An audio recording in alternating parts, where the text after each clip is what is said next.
Football প্রেমীদের জন্য সামনে আসছে রোমাঞ্চে ভরা কয়েকটি রাত। ৩২ দল ১৬ ম্যাচ নকআউট লড়াইয়ে এবার মাঠে নামছে বিশ্বের বড় বড় ফুটবল শক্তি। কে যাবে পরের রাউন্ডে, আর কার স্বপ্ন থেমে যাবে এখানেই, সেই উত্তেজনা নিয়েই শুরু হচ্ছে হাই ভোল্টেজ ফুটবল যুদ্ধ। সোমবার রাত ১টায় মুখোমুখি হবে দক্ষিণ আফ্রিকা ও কানাডা। একই দিনে রাত ১১টায় মাঠে নামবে ফুটবল বিশ্বের অন্যতম জনপ্রিয় দল ব্রাজিল। তাদের প্রতিপক্ষ এশিয়ার শক্তিশালী দল জাপান।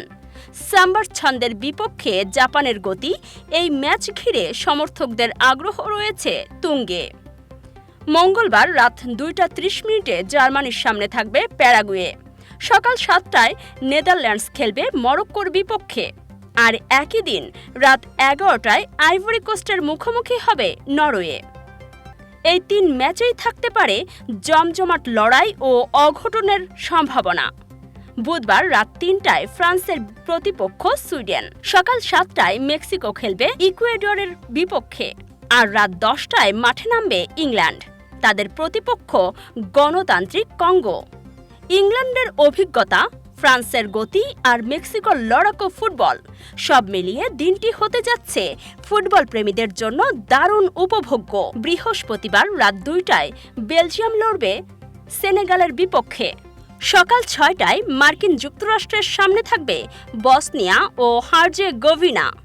ইউরোপ, আফ্রিকা ও আমেরিকার ফুটবল শক্তির এই লড়াইয়ে নজর থাকবে পুরো বিশ্বের। শুক্রবার রাত ১টায় স্পেন মুখোমুখি হবে অস্ট্রিয়ার। ভোর ৫টায় পর্তুগাল খেলবে ক্রোয়েশিয়ার বিপক্ষে, যা হতে পারে এই রাউন্ডের অন্যতম আকর্ষণীয় ম্যাচ। সকাল ৯টায় সুইজারল্যান্ডের প্রতিপক্ষ আলজেরিয়া। শনিবার রাত ১২টায় অস্ট্রেলিয়া খেলবে মিশরের বিপক্ষে। ভোর ৪টায় আর্জেন্টিনা মাঠে নামবে কেপ ভার্দের বিরুদ্ধে। সমর্থকদের চোখ থাকবে এই ম্যাচে। সহজ জয় নাকি বড় কোনো চমক, সেটাই এখন দেখার বিষয়। আর সকাল ৭টা ৩০ মিনিটে কলম্বিয়া ও ঘানার ম্যাচ দিয়ে শেষ হবে এই পর্বের লড়াই।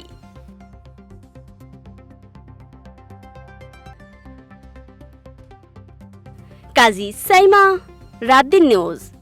নির্ভুল রোগ নির্ণয় সঠিক চিকিৎসার প্রথম ধাপ, আর এই নিশ্চিত স্বাস্থ্যসেবার জন্য কুইন্স হসপিটাল কেন আপনার প্রথম পছন্দ হবে।